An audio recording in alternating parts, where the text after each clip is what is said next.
So I just thought of a good way to explain how source works. Let's say this leaf right here is source, right here. And each one of these bricks right here, these square bricks, would represent a person. So this would be you, this would be me, right? Now source never changes. So he uses the storyline of the cross, even though we're all pieces cut off. So I'm gonna just stand in place of source, right?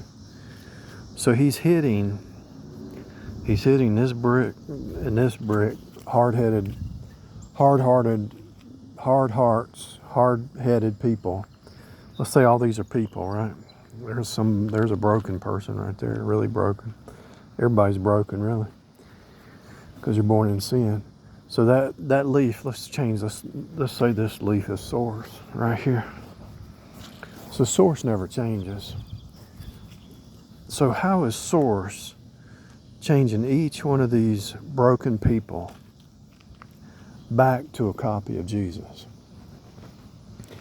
Well, he's using the same storyline. He never changes. So he's given the same storyline of the cross and the Bible and what happened. And each person has their own perspective. But source never changes. So this explains why you'll be reading a verse in the Bible and you'll go to church the next day and the preacher preaches on that verse, or you'll be going to work and you just said that, or your spouse, your wife, or your husband says something and you were just thinking that. So that leaf right there would represent source, and all these people here are being hit by source code truth, the source code storyline, and it just keeps going around and around and around and around and around like a Turing machine. And each one of these are being drawn back to source, but they start out in the flesh mind, broken. The flesh mind is counter, but God doesn't change, so he keeps hitting each one of these persons with the same truth.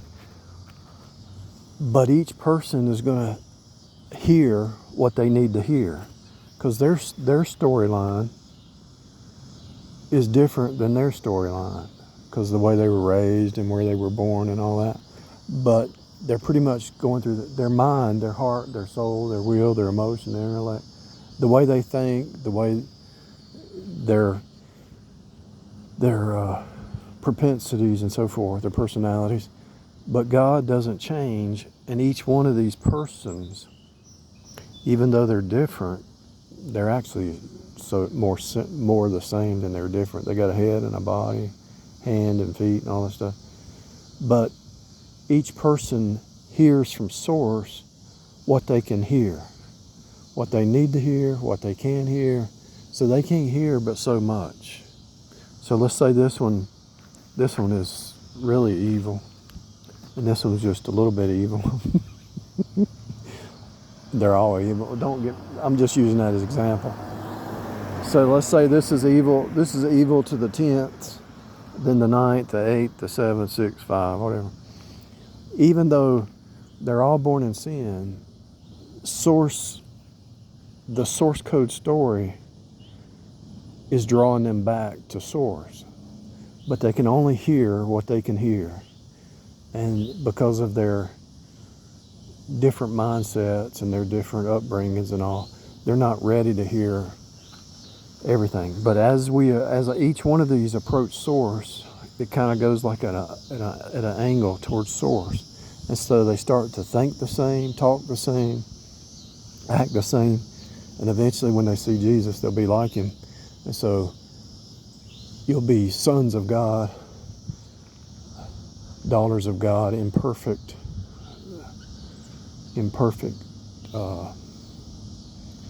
unity and harmony and all. But you start out separated. But source never changed. That leaf is just sitting there. It never changes. What changes is each person, their will, their emotion, their intellect, their experiences, EXPERIs, out perimeter. So the perimeter that they're facing on a daily basis is just a repeat. Everybody sees grass. Everybody sees a street. Everybody sees a telephone pole. But not everybody is turned back to source with those things necessarily. They are being turned, but they can't see it, some people. But the thing that if you really think about what I'm trying to tell you, is none of this changes. All this is preaching the source code truth right here in front of you. No matter what street, in your street, where you're at, it's all preaching the same truth. But depending on the person, they're not ready for it yet.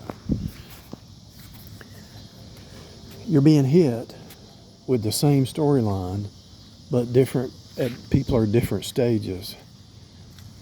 And then when God's really speaking to a person, they might read a Bible verse and they'll go to church and say, oh, I just read that verse. Because source is hitting you where you need to be hit. You know? If you have a problem with unforgiveness, source is going to hit you at that. If you have a problem with bitterness, source is going to hit you there. If you have a problem with laziness, source is going to hit you there. If you have a problem with depression, source is going to hit you there. He's not going to let you stay in these things because he's source.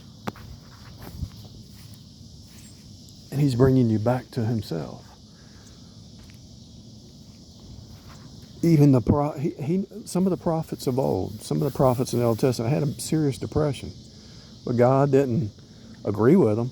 Jonah would rather see 3 million people die, but the little juniper bush that came up out of the ground, he saw that juniper bush rise up, and he was happy about that. He was more happy about a plant than he was 3 million people getting saved.